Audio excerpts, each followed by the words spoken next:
All right, everyone, welcome back. It's the Spring Showcase 2026, and we are here for part 3 out of 4. We just finished our lunch break. I hope everyone is feeling grounded and settled, and like I feel like I have something in my tummy and I can focus again. I was a little hungry. I don't know about you.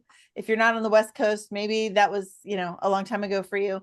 But anyway, that's okay. I'm really excited. I have been posting as we've been going little snippets from each of our speakers with like a little gift, trying to like cause some FOMO out there in the world. Because as Katerina always says, FOMO is real. If they see we're having a good time and learning great stuff, they might want to come and join us. And so I wanted to share what I shared. I'm going to do it in reverse because, of course, the most recent is at the top of my page. I shared from Katerina, cultivate an attitude of uplift as an SOP. And then with a little gif of a girl that says, think positive. It's so cute. I'm happy with this. And then the next one was from Angela, of course, was the one before that. And it was people can smell inauthenticity. I said it a mile away. Very exciting. And then from Leah, who was the speaker before that, I wrote, we don't have a lead problem. We have a follow through problem. And I have to say, I love that you said follow through, not follow up. Because for me, follow through kind of shows like a continuous. So I like that. It's a mindset shift for me. So I really enjoyed that. And a little gift that some woman saying following through is important. And then the first one, which was from Paula Allen, was live your life on purpose. And it was just such a great way to start the day with that reminder and refresher for all of us. And it's a picture of Gaga saying, this is what I'm living for. So we love this. Okay, I like my little campaign here to show people that they should be here with us at the Spring Showcase because it's a good time. Okay, before we spin a wheel and have more speakers, we're going to do a round of breakout rooms. And I have a second question for you. That is this. When our December summit, the winter celebration, comes around, what will you be celebrating about 2026? Right at the beginning of the day, we talked about like, what are you celebrating for the first time? What's new this season? I want you to look forward 6-7 months from now, December. I want to say it's December 11th or something like that for our winter celebration that we have every year. What will you be celebrating? What are you working on now that you can just see being fabulous by the end of the year? What are you going to be celebrating? So that's going to be our breakout question for this round, and we'll put it in the chat as well. Oh, Teresa has got to go. I know, end of the school year, their schedules go crazy, right? Hope you have a great time. And we probably have to redo the breakout rooms, but that's okay. When our December summit, the winter celebration arrives, what will you be celebrating? Bye, sweetheart. Thanks for being here. What will you be celebrating about 2026? All right, let's make these breakout rooms happen, and we'll see you in a few minutes. Enjoy connecting. Welcome back. Welcome back. How was that for everyone? I would love to hear some full room shares of something people want to be ready to celebrate in December. Who wants to share? I know you get to share with a couple of people. Who's willing to state it, declare it? Leah, then Katerina. Leah first. I'm going to declare it because I want it so bad. Yeah. Is that we will have found our dream home that we've been looking for and be moved in, because it has been a labor of love, but I know God has that plan and I am stepping into it, and y'all can come and visit me when I'm there. Yes. I love it. Well, labor, I don't know. Is it really a labor of love? Labor for sure. I mean, it's a love because you really want it for you and your mom and the whole family, but I would imagine it's a labor of frustration a lot of times too. It is, but you know what? I know God has got the right one, and I'm just going to sit back and wait for it. So, yeah. Where are you looking? In Pennsylvania, in the York area. So, but our market is crazy. Houses are going 50,000 over asking price. So, wow, really? You guys are going through that now? Yeah, it's just too much. Yeah, I have a sister who's been looking in the Raleigh area for almost a year, and she's in California, so it's hard. Yeah, but she's moving to the East Coast and saying, I'm going to be on hand so that when it comes up, I can grab it. Mm. Yeah, that's what I was going to say. Is like you have to be there, be ready. It's hard to do it Mhm. remotely, I would Yeah. imagine. Yeah. Well, great, Leah. We all see that for you. We'll all be here to celebrate with you at the winter celebration. Yay. Katerina, let's hear from you. My book is going to be done, Yes, which is girlfriend. my What book's is, gonna, how close are you these days? I'm probably about maybe 60%, 70% of the way there. Awesome. Wow. That's far. Yeah.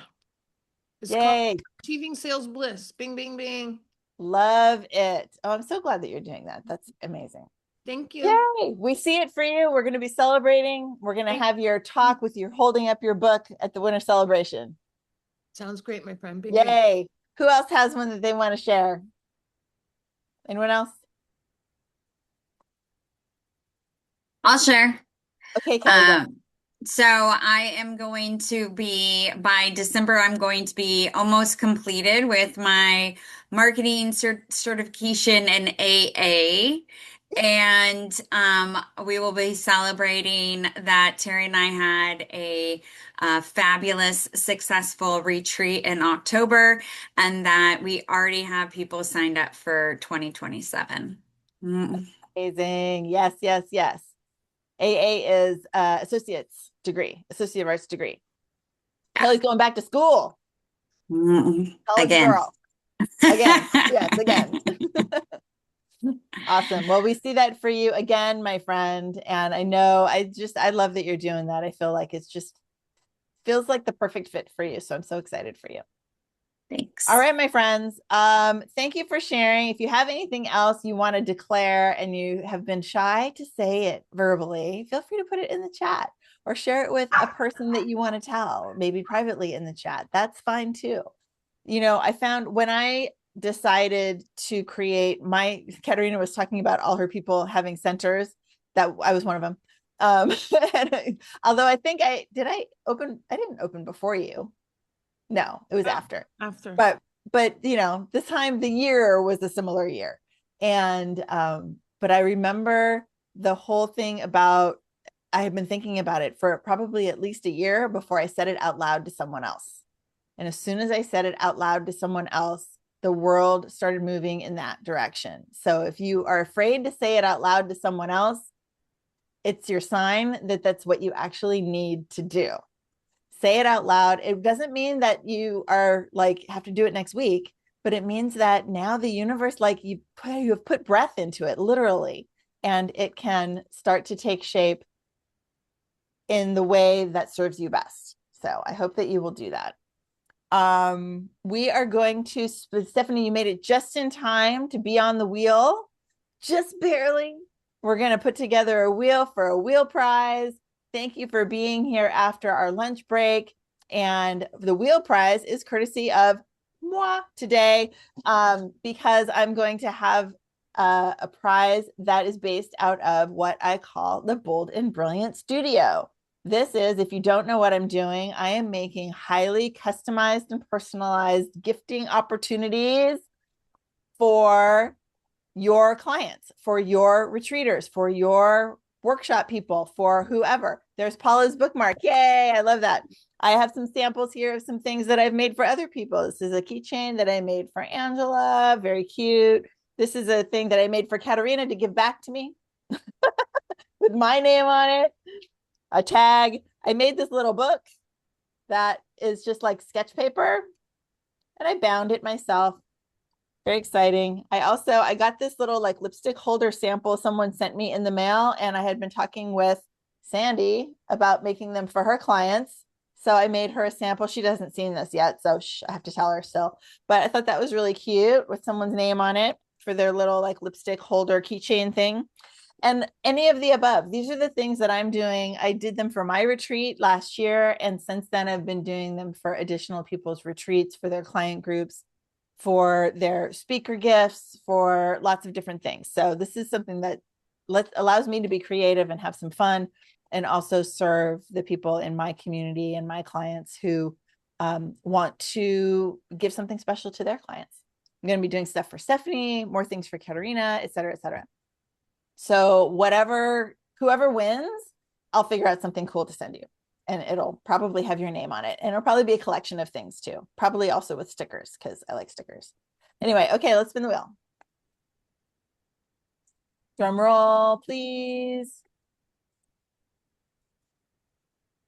Okay. Kelly Fox, you won the first prize. I think you have to be ineligible for the second prize of the day. So, oh, he's still there. Maybe I'll send you something also, but let someone else win a prize too. It's meant to be me. Nope, this time it's Nikki, which is funny because Nikki's business is also making personalized special things for people. So Nikki, you get a sample of something that I'm doing. Where are you? Are you there? There you are. Kelly, Hey. I think you should play the lottery today. Yeah, I yeah, will. all right, well, that'll be fun. I'll figure out something fun to send you, my friend. You're going to have to send me an address of where to get it to you. I don't know where that would be. It's different all the time. It's different all the time. Well, when I'm ready, I will let you know. Okay. Yeah. Thank you. Okay. Yeah, my pleasure. Okay. It's time for our first speaker of the afternoon. And this is a twofer. This is what I said in our video yesterday. It's a speaker session, but it's two people speaking. I love hearing Kelly and Terry from Fearless Generations speak on our platform. First of all, because I love their banter and their ability to collaborate and work together because they're such a cute little mother and daughter team, but they're also really, really, really good coaches. And I know someone yesterday was telling me, oh, I was looking at the dashboard and I saw Kelly and Terry's title and it sounded like it was really going to speak to me. So I'm really excited to come. So you're alluring people into our community and that makes me very happy. And I know it'll make you happy too. So they are going to be talking, their title is actually Interrupt the Pattern, which already is interesting to me. But the next thing is your fearless path to your next beginning. And I want to say that we said something different yesterday on the video, but it doesn't matter. It's all about pattern interrupt and awareness of what's going on for you in your brain and what's keeping you from doing the things that you want to do and who you want to become. That's the nutshell. And I'm going to let Kelly and Terry tell you the rest of it. Let me pin them both. It takes me wait. Yeah, we lost her. Terry. Okay, she's back. She's back. I'm like, what happened? Poor Terry's been having so many tech issues. You're still here, my friend. It's all good. Gonna pin you first. Spotlight. And then where's Kelly? Here she is. We're gonna spot. Oh no, I replaced. Add spotlight. There we go. Everyone's here. Kelly and Terry, my friends, please take it away. Thank you. Thank you. Yes, it is spring. Well, it's almost summer, but it is the time for awakening. It's time for blooming and growing. And so we're going to be talking, as always, about increasing our awareness. And with that awareness, we can see places to change, to shift, and to grow.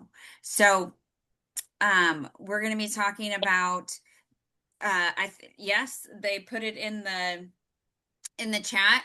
We have this lovely little toolkit provided for you if you go and check us out. We're going to be talking through this and discovering your process. So your process of fear and shifting that to a process of freedom, which is, the opposite of fear, if you haven't heard us talk before.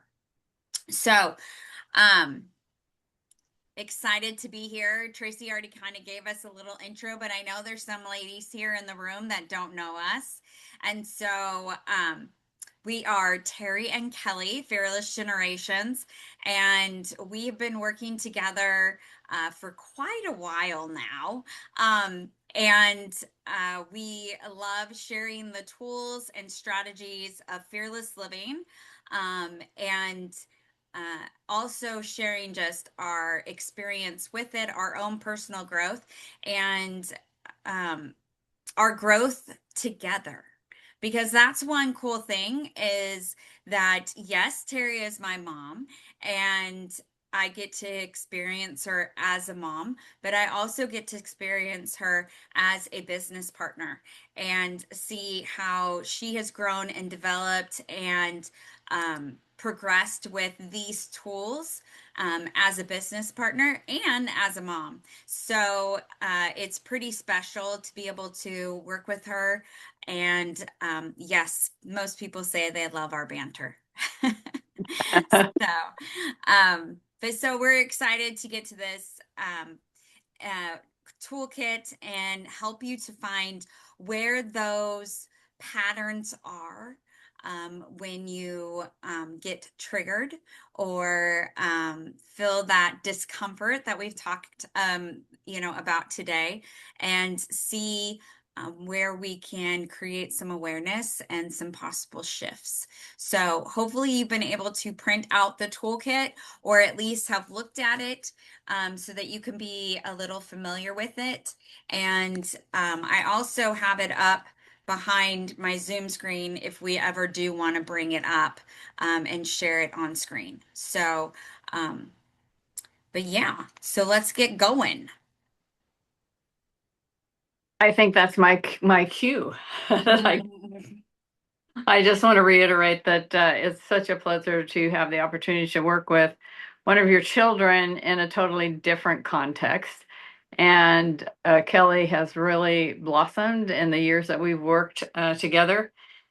She's the mother of 6 of my grandchildren and amazing mom, and she's worked so hard in her own awareness of how to, how to communicate and how to work with a large family. And it's been a pleasure to be a part of that. We're going to talk about understanding the fear process. I did a workshop yesterday at the county office, and was about leadership, but it was about getting out of your comfort zone. No growth occurs in our comfort zone. That's what we know. So it's familiar to us, and we know what it is. But what kind of insulates that comfort zone is fear. So fear is really fear has a lot of roles in our lives, but it is the culprit that keeps us from stepping out of our comfort zone. So what we're going to talk about today is breaking down what happens when we get discouraged, frustrated, angry, when fear takes over and our reactions, our thoughts, our words, our feelings, they come from a place of fear. And so we're going to talk about how do we, first of all, even know that. That's the first phase of understanding fear, is awareness. Oh my gosh, I'm afraid. Fear is triggering me. I'm afraid of rejection. I'm afraid of looking incompetent. I'm afraid of being invisible. I'm afraid of, just whatever it is that you might be your fear trigger. Mine is incompetent. If I think people see me as incompetent, I just spin. I'm not incompetent. But if I have that fear that I'm coming off that way, my goodness, I have reactions that come instantly. So what we want to do is recognize those instant reactions and stop. I think Angela talked about pausing. I think Paula talked about pausing. I think Katerina talked about pausing, is taking that moment to reflect on your reaction. And if that reaction is leading you to feelings or actions that disempower you, that are self-destructive, then that's when you want to be able to stop that. You have that awareness. Oh my goodness, I am reacting to this fear of whatever that fear might be. It's individual for each of us. That fear of loss, that fear of being out of control, whatever that fear is, it's triggered and it's activated. Some people don't like the word trigger, put a different word. It's activated, and then our thoughts and our feelings and our actions are automatic because we've created within our brain neural pathways that, depending on how long you've practiced those reactions, is pretty well ingrained in your mind, and it happens instantaneously. So it's being aware that I am in that process. Oh my gosh, I'm there. What can I do to change that process so that it's no longer a process driven by fear? and driven by self-destructive behaviors. So what you think something, you feel something, you do something. So those thoughts and feelings add up to actions. And so it happens so fast we don't even realize it. So that's why the pausing, taking a breath, thinking, and just saying, oh my gosh, I am doing it again. That neural pathway is automatically reacted, and I am a victim of that neural pathway. So what am I going to do? What am I going to do to break that pattern? It's not random. It is ingrained. It is a pattern. Just like the pattern of going from fall to winter, from winter to spring, from spring to summer. It's a pattern. So I think it's really important that, it's that willingness to see that the process is predictable. I know that when I would be activated to think that I was less than, I had a pattern that I fell into at all times, and it was beating myself up or it was getting angry. And that pattern was so ingrained within my mind that my kids probably could have sat down. Okay, this happens and this happens and this happens. Uh-oh, this is happening. We need to get out of the room. That pattern was so predictable because it was in my brain. And I think that neural pathway was ingrained an inch deep into my cerebral cortex. I'm not sure. So we just need to know that if we're willing to see it, it can be changed, right? It is changeable. So if we're willing to see it, then, there's a pattern and there's a process we can engage in order to break that and create one that's going to lead to self-affirming behaviors, to confidence, to security, to clarity. So, spring doesn't skip steps. It doesn't go from winter to summer. It doesn't go from summer to spring, or does it? No, it goes spring to summer. It's so we can't, we have to have, we don't have to, but we can choose to have a process, and we can follow that process, just like the process of being activated, thought, we think something, we feel something, we do something. We can break that into something that's positive and self-affirming, and will build us to be proactive, and it'll build us to be empowered. And isn't that a nice feeling? So that's the whole first thing, is to think about awareness. So Kelly's going to take it from there.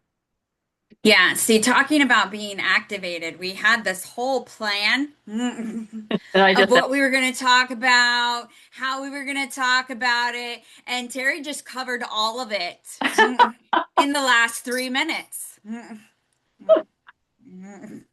Not true. Not true. Hurt near it, but it's okay because I can roll with it because I'm used to Terry.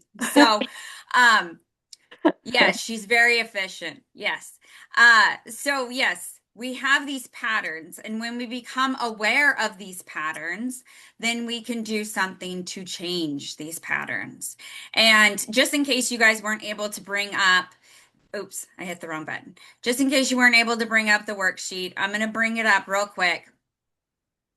And how Terry was talking about your process of being triggered or activated was the word she was using, which leads to thoughts, which leads to feelings, which leads to actions. When you're in fear, then it's getting activated. Those thoughts are negative, right? Those feelings are not good feelings. Those actions are not proactive, empowering actions, and you end up feeling worse. And so, and then that just continues. It just, it's like a hamster in a cage. You just keep spinning and spinning and spinning, and you don't get anywhere. And so those may be, you find yourself frustrated, you find yourself shutting down, you find yourself isolating or avoiding or procrastinating, you find yourself, lashing out, as Terry was saying, as being, angry, saying things that you later regret, doing things you later regret, right? These are all things that you might do when you're in this process of fear. And so the more you become aware of what these things are, the faster you can get at interrupting that pattern, of taking that pause, of learning to halt that process faster or quicker within the process. Like you might be feeling awful and realize, oh, I just did A, B, and C, and now I'm feeling awful. And the next time you catch it sooner, right? And then you catch it sooner, and then you catch it sooner. It's all baby step by baby step. I think Paula talked about that, taking little steps, not trying to do it all at once, right? So we're not gonna, oh, we're aware and now we're good to go. We're not gonna continue along this process. No, it's gonna be one awareness at a time, one shift at a time. And that's why it's good to have good friends, to have communities like this, to have a support system. Maybe you have a coach. We're coaches to some of you here already. You have people that can help you get more awareness around this process and support you in making those little shifts one at a time. Okay, and once you're ready, we can start shifting up this process into freedom, right? So once you take that pause, you can choose intentional thoughts, and challenge those limiting beliefs. Let go of those stories that you're making up so that you're feeling good and you're more able to step into intentional, proactive, empowering actions, which then keep cycling, right? Keep spinning, and you continue to make proactive choices. You continue to feel good about yourself. You continue to put good out into the world, and get that back. So it's good to be spinning on your wheel of freedom, even though it's not great to be spinning on your wheel of fear, right? But I think it's important that when you are in that discomfort, that area or that arena of discomfort, it's important to stay there. It's important to stay there long enough to actually see what's happening. And I can't remember who talked about that, but somebody talked about that this morning, that the awareness doesn't happen instantly. So when you're in that position of being uncomfortable because you are engaging in behaviors that are not they're not self-affirming, they're not good for you, they're that discomfort, it helps you, instead of just rush out of it and forget it and, oh, I don't want to feel that way, but I'm not going to do anything. It's important that you stay there. You can't fix it right away. You really want to pause that activation and become curious about the pattern. So it's becoming really curious about this pattern. I think this, I feel this, I say this, I do this. Stop and think about that. What is, why am I uncomfortable? Why am I frustrated? And really understand that pattern, because the more clarity, right, Angela, the more clarity you have around the pattern, then the sooner you can interrupt it. The sooner you can interrupt it. And again, we're throwing this at you like it all can happen at once. It takes time. It takes time. And it takes a lot of time. It took a lot of time for me because those neural pathways were, I said, an inch deep, right? But I was willing to stay there in that discomfort and how to rewire those old patterns to be in alignment with who I really wanted to be, who I really knew I was created to be, who I was sent to this earth to be. And so that's what leads you to this process in freedom then. And I think that's my part to talk about. So I'm not stepping on Kelly's toes. But I think Never. the part that changes everything is in that pause. It's in that willingness to reflect upon that uncomfortable moment and what do you want? And then it's this discomfort that's the doorway. It's the doorway. It's the discomfort. It's that feeling, that recognition that you're not being whom you really want to be. You're not in alignment with your values and your beliefs. That discomfort is the doorway. So it's important that we accept that. But a lot of people just shut the door. They slam it shut. They don't want to open that door. It's work. it's being honest with yourself, but it's also having compassion for yourself. Number one, having compassion for yourself, because when you pause and when you get curious instead of reactive, and my main reaction was anger, you begin to see the process. You see the process in real time because you're living the process. You're in it. And that awareness gives you something that's so powerful, and that's choice. At that moment, you can choose. You can choose to do something different. You can choose to think, feel, act, and speak in a different way. Spring teaches us patience, and patience is where growth, it doesn't come rushing in, does it? Oh, I was this tomorrow, I'm this today. No, it takes patience. We have almond trees right outside my house. First all the leaves fall off, they're bare all winter, and then they get these beautiful blossoms, and that goes through that period, and then they fall off and the leaves come on, and then the almonds. And it's a process. It takes time. Growth doesn't come rushing in the door. It does not come rushing in the door. It comes from us allowing the process to change. It comes from us allowing, because of our awareness and willingness, allowing the process to change. Yes. And this awareness creates the possibility of the shift, right? The possibilities of something new occurring.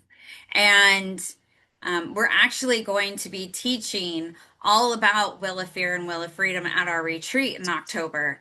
And with these two tools, you can really up your awareness in to a whole new level. And one of the things that you get is proactive behaviors, major awareness around what those proactive behaviors are. And so when you practice that pause, the best thing you can do is one of those proactive behaviors. And so knowing what is it that helps you shift from fear to freedom? Is it taking a walk outside? Is it going into your room and shutting the door and just having a moment to yourself? Is it taking a breath? Is it, going for a walk? Whatever it is, whatever those proactive behaviors are, when you know what they are and you see yourself, right, getting activated, you know exactly what to do. You don't have to think about it, because when you're activated, you're not thinking about proactive behaviors. They're thinking about whatever activated you, right?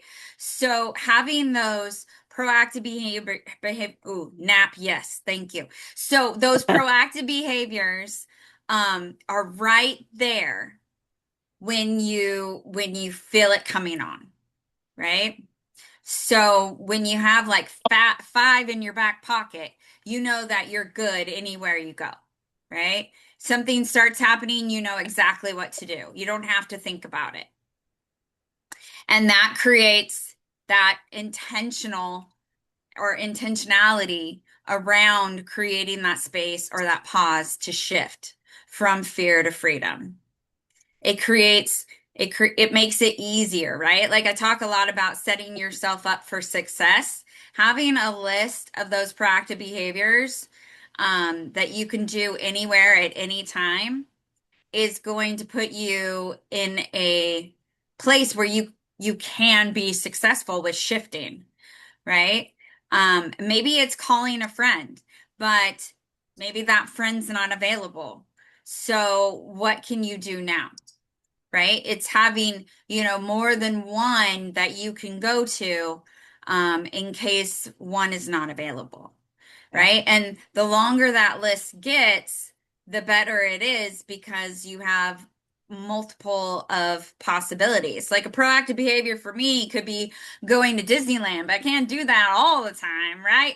So it's maybe having something to look forward to, but it's not something I can do in the moment. So what Yeah, are those things you can do? yeah, I think something that really is powerful is reframing, right? So if what you say to yourself when you feel like if I'm activated to think I'm not doing a good job, or because I'm a recovering perfectionist. So those of you that are perfectionists will understand this. It's really easy for me to get activated that I'm not good enough. I work at it, I'm recovering at it. I have things I say to myself. I'll say to myself, Terry, do what you can, when you can, the best you can. And when I say that to myself, I have a visceral sense of relief. So it's like it helps me. So I can even say to myself, instead of saying I'm not good enough, or one of the things I'll say to myself is you're just too old. Just give it up. I can say, no, look at all the things you're doing at your age.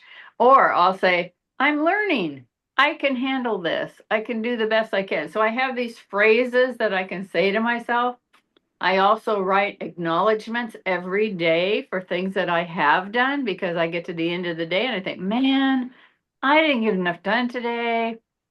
Lazy, perfectionism is an addiction and it creeps into your life all the time. I can say no, and I start writing the things I did do. And by golly, I'll get a list of 6 or 7 things that I accomplished that day. And all of a sudden, again, I have that visceral relief, that pause that makes me think, wow, Terry, you are doing a good job. You're doing what you can, when you can, and you do it the best you can. So instead of shutting down, you can take one small action. You can tell yourself one thing that's going to build up the clarity for you around your value. I mean, Katerina talks about this all the time. We have great value, massive value. And you can tell yourself that. And if you can get it in your bones and really believe it, then you can pull that up. And that's also something that you can do as a proactive behavior. You can hear her voice in your ear, right? Bing, bing, bing, you have massive value. And, just those kinds of things that you can use that you don't have to go anywhere, you just recall these positive things in your life that bring you that clarity about whom you are and who you are aligned to be.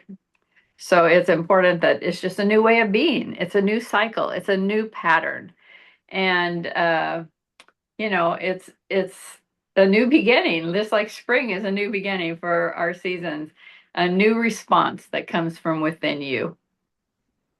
Yes, and as you continue to practice this, you'll start to see the shift. You'll start to see that you catch yourself sooner. And as you acknowledge yourself, as Terry said, as you write it down or say it out loud or tell a friend, it gets anchored and you begin to have more confidence. You begin to trust yourself more. You begin to, it becomes easier to make those shifts and to increase your list of proactive behaviors. And you'll notice as time goes on that you have a different life. You have you have different relationships. You're experiencing a different reality because of these shifts and this practice that you're intentionally engaging in to shift your process from one of fear to freedom. Yeah, so we're running out of time, Kel. I think I talked too much. But if we just think, take a moment right now, each of you, myself included, and imagine if you actually practice this, of switching your process from one of fear to one of freedom, one of self-destruction to proactive behaviors. If you did that every time you were activated or triggered, you paused, you noticed, and you chose differently, what would change? Your relationships, your confidence, your peace. This is the work. Not avoiding fear. That's not the work. Not avoiding fear. It's not moving through it. It's moving through it consciously, not like a pattern that runs on its own. It's like moving through it consciously. And the more you do that, the more you trust yourself, the more you'll trust Yes. yourself. And the second page of the worksheet or toolkit is all of those questions to ask yourself. So take a moment that you were triggered in, or that didn't go the way you wanted it, and use it as you go through those questions and really increase your awareness. I encourage you to go through this process multiple times to really see how your process is working right now and how you can shift it. And you can always reach out to Terry and I at any time, and we would love to support you and connect with you and see how the tools of fearless living and fearless generation can help you to move more easily from fear to freedom. Yeah. And you don't need a completely new life. You just need a new pattern. You need a new pattern. And that starts with awareness, followed by intentional choice, and then another awareness, another intentional choice. And that's how it happens. Spring is here. The question is, will you meet it? Okay, I'm mute. I'm writing down. You don't need a new life. You need a new pattern. That was a really good one. I already posted my thing for you guys, but that is one that's going to stick with me for sure. I love that. Stephanie has a question. Steph, go ahead. Or maybe you don't. You're muted, so I don't know if it's a yes or a no. Sorry, I forgot to unmute. I'm talking away over here, having a conversation with myself, apparently. Yeah, and the dogs. So I'm curious, Terry and Kelly, thinking about the pattern interrupt, and like, right, the thing comes up, and you just sit in it for a moment, and like, what's happening? Then you come up with a pattern interrupt, and then you reframe.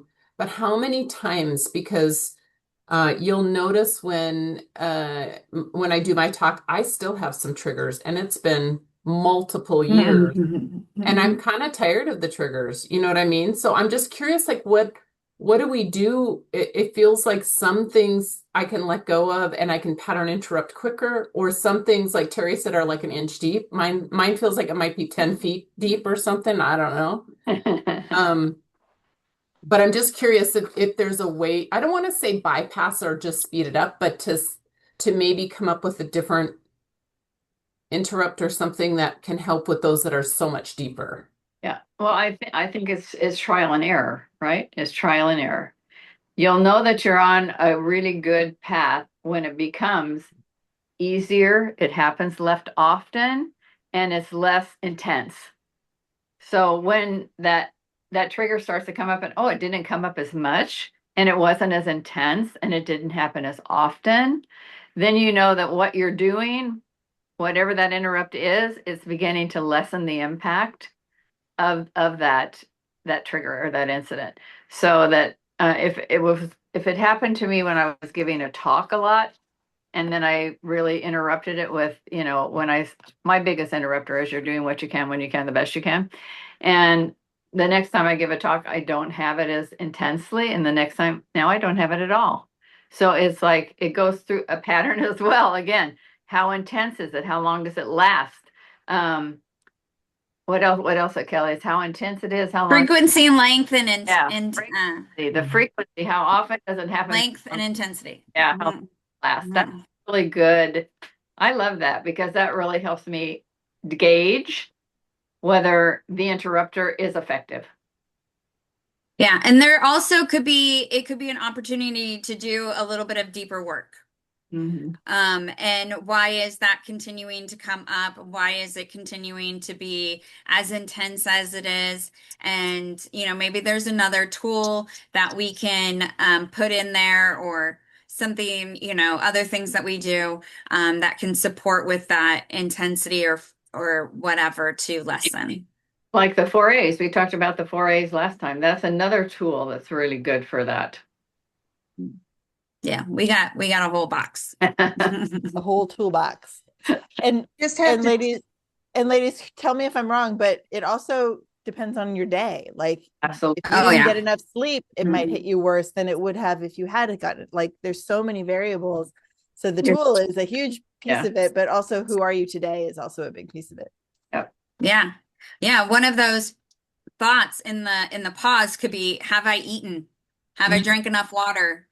Did I get any sleep? Right? Because we're going to be affected differently when we're not taking care of ourselves. When's the last time I sat down? You know, Or have I stood been up. staring at my screen all day? Yeah, stood up. Yeah. One or the other. When did I stand up and when did I sit down? Yeah. Yeah. Yeah. My- Have I my laughed biggest- yet today? My biggest fear when I became a widow was being alone. And every time something would happen, the washing machine didn't turn on right or something didn't happen, you go instantly where it feels like you've been hit in the gut and it almost made me want to throw up. Well, last week, because I've been working on this, and that's why I'm so thankful for you, both of you, is that the water went out on my house, and the way I had been before, that was a trigger. It's like, oh my God, do I have a water leak? And all of a sudden I took a deep breath and I thought, and then the answer came, oh, I wonder if the neighbor accidentally turned mine off because they're having work on their house. And that's exactly all it was. And I saved myself from being sick to my stomach, literally. And everything that you've said goes right along with the grief counseling that I've dealt with and everything. And this is just, I'm just tickled to death to have you guys around and to listen to you. You've been invaluable to me today. Thank you. Thank you. Thank you so Love that. much. All right. Well, so Debbie and everyone, don't forget to check their box on the Connect form on the Connect form that's on the dashboard. It's on all their stuff, because then they can reach out to you and tell you more opportunities to connect. They also have like 10 years of past podcasts that would probably be great to listen to. It's called Yeah. Connect. No, it's on Spotify. It's called Fearless Generations. Okay, but I mean, it's like on the dashboard. dashboard. On our dashboard is the button for the Connect form, and on the Connect form it lists all of our speakers, and there they are. So click their little button and send that in, and they will reach out to you with more opportunity to get to know each other. Fabulous. Thank you. Yeah. Awesome. Well, I am super glad. I love that, Debbie. Thank you for sharing your perspective, and I'm just glad that you're here today. And Kelly and Carrie. Kelly and Terry, thank you again, as usual, for all of your wisdom and knowledge and tools and insights. I just so appreciate you both so much. All right, taking a deep breath. And for me, it's standing up. Like, I'm always sitting. When was the last time I sat down? Always. But maybe I could go take a walk. That would be a good one for me. All right, my friends, we're going to go to our next speaker of the day, which is the fabulous Stephanie Flanders-Martin, my adventure friend. Stephanie is a travel professional. She also is a yoga master. She does retreats. There's so many things that Stephanie brings to all of us as women, especially women in business who really need to take care of ourselves in order to serve our people. Stephanie is going to be talking today about her, and her topic is really like intriguing: the woman who left and what she found. So I don't know if she's going to tell us a story or exactly how this is going to go. Maybe she's got a client story. Maybe it's just a story. But I can't wait to hear it no matter what. Stephanie, my friend, please take it away. Thank you. So I'm going to do my best to try not to cry, because actually this is a lot of my personal story. I thought it was really a good tie-in to for Spring Showcase this time. So just to start with, the title is The Woman Who Left and What She Found, but a little bit of the description, what happens when a woman who's been giving everything to everyone else finally steps away from it all and boards a plane to somewhere unfamiliar. She finds herself. So I'll start right there with a little bit more about my story. It was 2005, and I was sitting on the beach with some friends in Seaside, Oregon. We were celebrating my 40th birthday, and everybody was having a great time. There was a group of, I think there was 8 of us or something like that. I can't remember, but there was eight or nine of us. And I felt anytime I go to the beach, I feel the stillness of the kind of the waves washing, up to the shore. It makes me feel really quiet and reflective. And as I was sitting there, I felt some emotions start to bubble up for me. And then have you guys ever had one of those out of body experiences where it just something happens and you're like, what just happened? That happened to me. And I blurted out, I can't do this anymore. I just can't do this anymore. And all the ladies stopped in their tracks, turned to me and said, do what? And I said, I can't be married. I can't stay. So I had been married for 15 years, I think, when this started, maybe 16. I've been in a marriage where he really controlled me. Often what I wore, he told me how I should feel, what I should do. And, it didn't start out that way. So it was interesting as things started changing. I started to notice, but then it became part of just who I was. And I remember vividly one of my kind of my wake up moments was we were in the car and we were living in Beaverton, Oregon at the time. So Portlandish, just call it Portlandish, right? So they're right next to each other. Driving to up to Whistler, BC, where we vacationed all the time. And we were going up there for Mother's Day. And it was so cold in the car that my teeth were chattering. And the kids were in the back playing and having a good time. And with my teeth chattering, I think probably my lips were turning blue. That's how cold I was. And I turned to my husband at the time, ex-husband now, but I turned to him and I said, can we turn the cold air off? I mean, it is just blowing me and I'm just freezing. And he's like, well, I don't know why you're cold. You shouldn't be cold. It's not cold in here. And he really continued to tell me how I should feel, not being respectful or anything of really where I was at that time. And for years, as I was reflecting on this moment for my talk today, we'd tried counseling. We had tried, we got a therapist, and every time we'd get a new therapist because he'd want to try somebody else. Sorry, rolling my eyes because that's what happened. But every time we'd get a new therapist, it felt like he'd go in and tell the therapist exactly what they wanted to hear. And then I would tell them my truth, and we would leave super frustrated. Him, because he's like, well, I don't think that's true. And I was like, you don't know my truth, right? Like, I'm speaking my truth. That's why I'm here. I'm trying to really work on our marriage.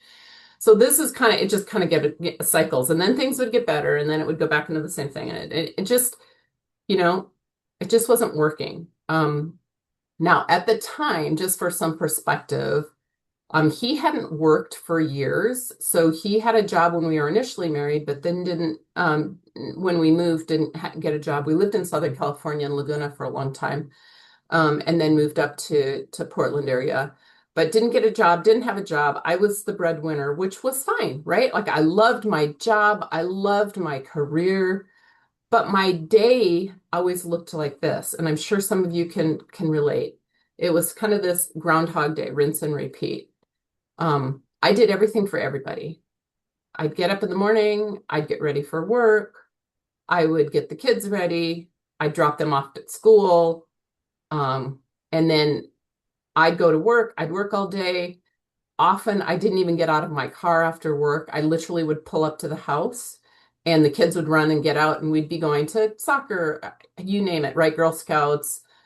My daughter played cello lessons. We're going to orchestra class, all the things we did, right? And I just felt like I was spinning, and it just continued and continued on in this way. When I finally got brave enough to make some decisions and get clear in my head, I started with getting a therapist who I went to individually, then got into group therapy. That was really helping. Of course, he thought I was, fixing myself for him. Then quietly, I got an attorney. And as things kind of were getting to this place where I was ready to, make a change, he threw a huge glass of water in my face, and I felt like things are starting to escalate. He's getting angry, more angry. I don't want this to turn into something where it's physically going to get, I'm going to get harmed. Now, perspective, we'd been married for about 16 years. I'd been unhappy for many years, but the biggest reason I hadn't left was I didn't want to break up our family. I was in this place of really wanting to, I'd always had in my mind, okay, if I stay long enough, the kids will be out of school, and then I can leave and it'll be great and everything will be fine. I didn't want my kids to go between two households. I was worried about that. I had all these things where Terry and Kelly would have been very helpful to pattern interrupt and fix all of these things that were coming into my head, because it was not true, right? These things were not true. But that's why I was curious about the pattern interrupt. But I wasn't sure what our lives were going to look like. What would this look like with two households? I felt guilty for breaking up my family. And I think the hardest part for me was I would go to work and I'd be so filled with joy because I loved my job. I loved my career. I was a vice president. I was running 5 departments. I was at the peak of my game. I was having a blast. I was managing people. I was traveling. I loved what I did. I was making a great living. And that's where I just was so happy. But when I get in my car and start home, I could feel this dread start to come up, right? Like I could feel my throat starting to close. I can almost feel it now. Just that you talk about a trigger, right? I can always feel it. But I'd start to feel, I get home and I just feel, I was so happy to see my kids, but I had this like feeling of dread, but feeling of joy. And it was just tearing me apart. I loved my kids. I still, I adore my kids. They're the best things in my world, but the stress was starting to take a toll on me. I had gained 70 pounds. I was depressed. I was afraid of taking action. So that's really what was happening in my world. And as things started to escalate, I finally made the decision to leave. Now, if any of you have ever been through that, that is there's a lot of unwinding that has to go on in your head based on all of those things happening. But the first thing that I did was I took a trip with my friend Val. And we started talking about where do we want to go? What do we want to see? And we booked a trip to Costa Rica, and we decided to do this kind of I'm gonna call it like an overview tour, right? We went from the East Coast to the rainforest in Arenal and over to the West Coast and then back to San Jose. So this trip for me started as a vacation. It started as this escape away for me to I just need to be away. I can't be in this feeling anymore. And I was, sad. But what ended up is it was very transformational for me.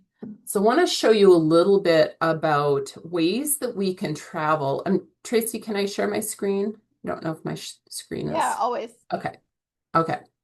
I didn't know if it was available, but here's a little chart that I put together because I think it'll help you understand better about the difference between two types of travel. So one of them is transformational travel. The other would be vacation. Now, no rights or wrongs, my friend. They just are different, right? I would say just starting to listen to what Terry and Kelly offer, where they're talking about the difference between Wheel of Fear and Wheel of Freedom that I wrote down, right? That's transformational. That's where you really sink into the information. And I'm sure along the way, have a complete blast and fun and all those things, right? But there's a purpose, there's a mindset, there's an experience, there's an outcome. And when you return, this is how you may feel. So if you think about transformational travel or retreats, we could fill in retreats here too, right? The purpose is to grow, heal, or discover yourself. Now, I didn't start that way. I started from a vacation perspective where I was going to rest, escape, and just get away from my daily routine. But my mindset started to change the longer I was on this trip. I was open and willing to be changed. I was, very curious. I was experiencing a new culture, a new way of seeing things. Everything was really different. And on a vacation, it's really more about being relaxed and being spontaneous and returning refreshed. Now, when you return from a transformational journey versus returning from a needed break, you see things from a transformational, you see things different, whereas a vacation is a break. Now, I say those things to say no right or wrong. There is no judgment. There's nothing good or bad about either one. It's just what do you choose to experience? So both types of those, either a travel retreat / transformation or a vacation, are have real value. So it really just depends on what you're looking for. A vacation is really a reset, leaving all your stress behind. I mean, I think of a vacation as almost more of an all-inclusive for me, right? If you go to an all-inclusive, you kind of lay on the beach. You might do a little scuba diving, snorkeling, rinse and repeat, eat, have fun, whatever. But if you're going on a transformational journey, that's where you really get restructured. That's where you really think about, when I'm thinking about what Terry and Kelly are offering, that's where you're really facing some of those different, like they said, the wheels, right? Like you're looking at the two wheels and how I can look at that pattern interrupt, right? So really what happens is between these two things, the container is what matters, right? The place that you're going, the way that you set that stage is how that's going to be unfold, I should say, for lack of a better word, right? Like, so a retreat or a trip is more of an intentional, a retreat or a transformational trip is more of an intentional thing, whereas travel might be, let's just go do something else. And what Marcus and I really tried to do is design either a vacation or a retreat / intentional trip based on what the client comes to us with. And clients come in every different way, shape, or form. So that's kind of how those things unfold. Now, disruption is really the point. So Kelly and Terry really, their talk really folded beautifully into what I'm talking about, because disruption is really about leaving something unfamiliar. When you're traveling or you're using travel as either a transformation or a vacation, it's the point of interrupt is I'm going to make a change. I'm going to go do something. I'm setting this container for this experience or this purpose, right?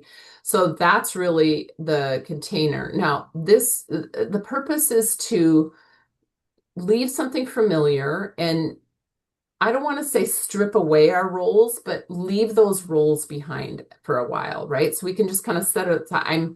On this trip or this experience, I'm not mom. I'm not wife. I'm not the caretaker of my dogs. I'm not caretaking for my mom. All of those things are not happening. I'm just simply focused on me during this experience. What really helps accelerate an experience, and what I love about this community, Tracy, Kelly, and Terry, Alexa's in this community, our beautiful friend Katerina, so many in this community host retreats.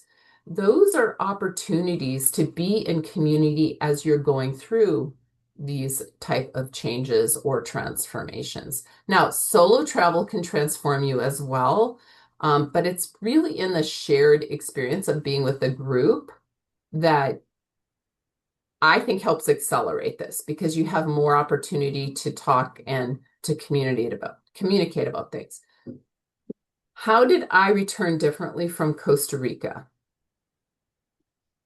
Well, I was there and I had zero responsibility, but getting up in the morning and going on the next tour, or, really thinking about what I wanted my life to look like, or maybe what had happened in the past. I did a lot of reflection and a lot of journaling, and that's really where my transformation started to unfold. And I think that's what travel can allow us to do. I'm in Costa Rica, I'm laying in a hammock. I'm just gazing up at the sky, and I have nothing on my agenda but time for me to really think or sink into and ponder, what does this look like? And that's really what I did. When I came back from Costa Rica, the things I noticed that were differently, the first thing was I focused intentionally around improving my health. I had gotten to over 250 pounds. I could not move very well. It hurt to move. My yoga practice looked very different, and it was actually hard to do yoga. I was feeding my body with things that were not nourishing me. They were more so stuffing, right? I was doing this stuffing behavior. And I really had to unwind that. So that was the first thing I did was I took a look at my nutrition and changed that 180 degrees, right? So we went from this to this. I started walking a lot. I started really improving on getting more active. I went back to what I loved. I don't know if you guys remember the 80s and the old step aerobics and all that kind of stuff. Oh my gosh, I love step aerobics. For anybody else that loves it, I loved step aerobics. I just started doing things I loved. Like these things didn't feel like workouts to me. They were fun. They brought me joy. I started taking more time for myself and scheduling intentional me time. I think me time is the best way to do it. I started doing watercolors and painting. I'm not good, but I did it because it brought me joy, right? I started doing more journaling. I connected and met some new friends. At the time that I was going through a lot of this, I had moved to Colorado and I was all by myself. But I started going to church more. I found a new church and I met some really beautiful, dear friends in that church family. So when I returned back, I was so different because I took this approach of I need to take care of me before I can take care of others. And it was opposite when I went into this. You know the expression, we commonly hear this expression, but you can't pour from an empty cup. My friends, my cup was not only empty, there was like no water near it. So I started filling my cup. And by filling my cup, I started losing weight. I started feeling better. And just in general, my whole life started changing. So I want to talk about a 3-point framework that you can use when you want to travel with intention. The first thing is before you go, be intentional about setting an intention, not an itinerary. So I'm going on this experience for whatever, right? And you can fill in blank here. If a lot of us are dots, right? I'm going to the dot conference, and my intention is to connect with 3 new dots or to make 4 new dot friends or whatever your intention is, right? Fill in whatever that looks like. Tracy and I are taking a group to New York City before the dot conference. And, what's my intention for that? I just want to ask myself, here's some things to think about. How do I want to feel when I'm putting that intention together? What do I want to let go of? What do I want to return home knowing?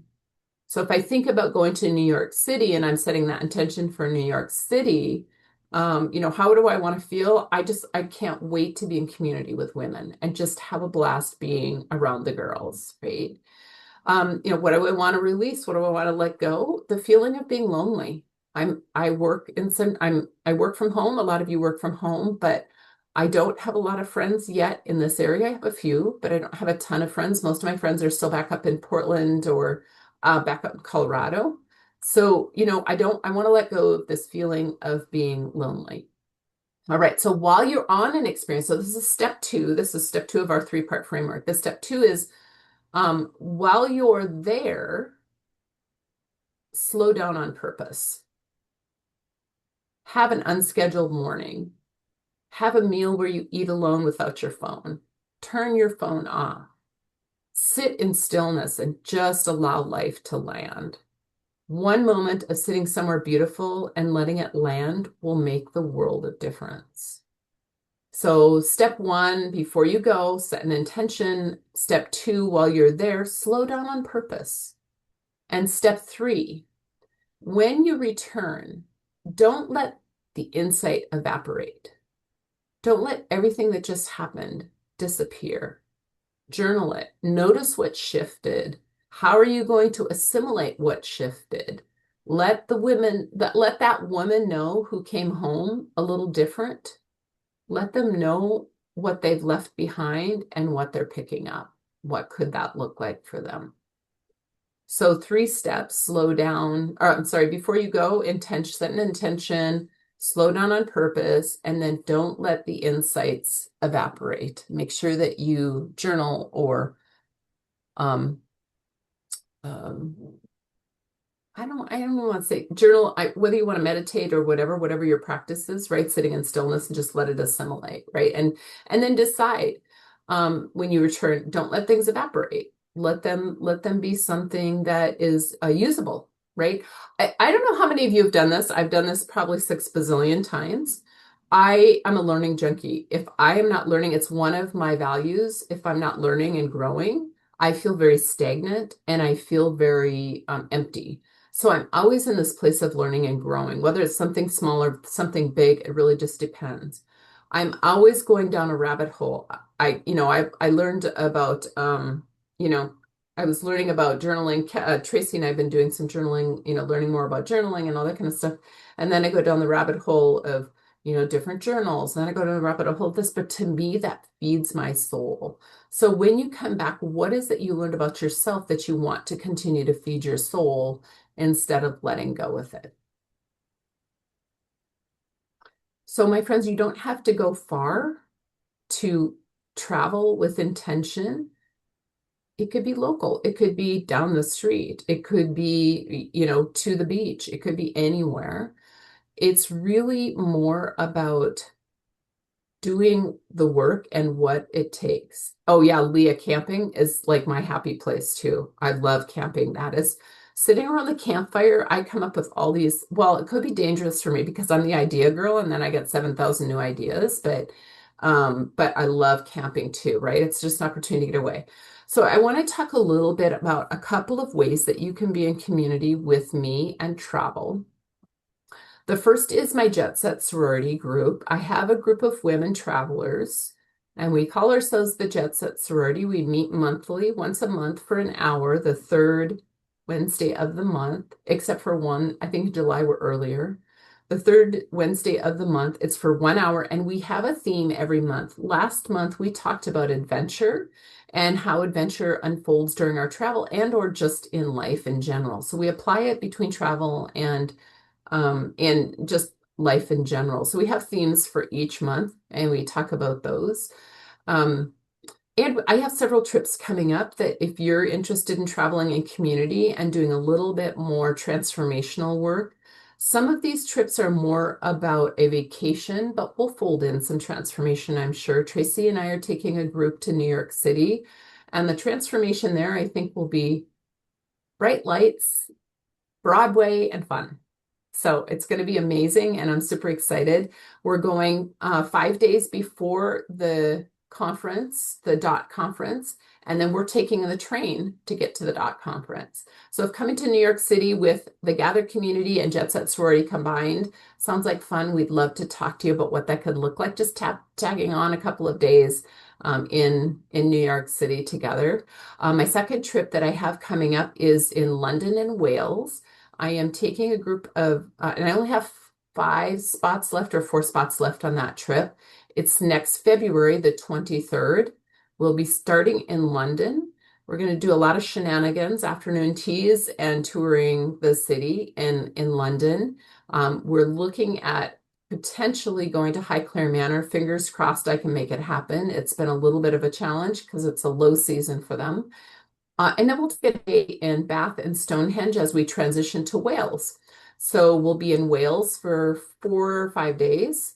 We're doing a tour in Wales. We'll go to the castle there. And then one day, if you are a business owner and you'd like to present something, or if you have something you feel really passionate about, everyone coming on the trip gets 30 minutes to educate and speak about something they'd like to share with the group. I'm also working on some other excitement, but I can't release it because it hasn't quite unfolded yet.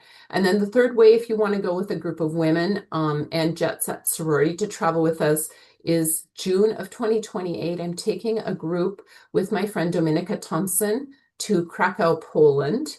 It is a tiny little village outside of well, tiny in perspective, right? Smaller place in Warsaw. And we're going to talk about being more visible. Dominica is a specialist in video and marketing, and I am going to talk more about movement, travel, folding that into your business. And she's going to be doing a lot of video and educating us on how to do video and using it as part of growing our business. So if any of those things are of interest to you, or if you're interested in being a part of the Jet Set Sorority, I would love to have a conversation with you.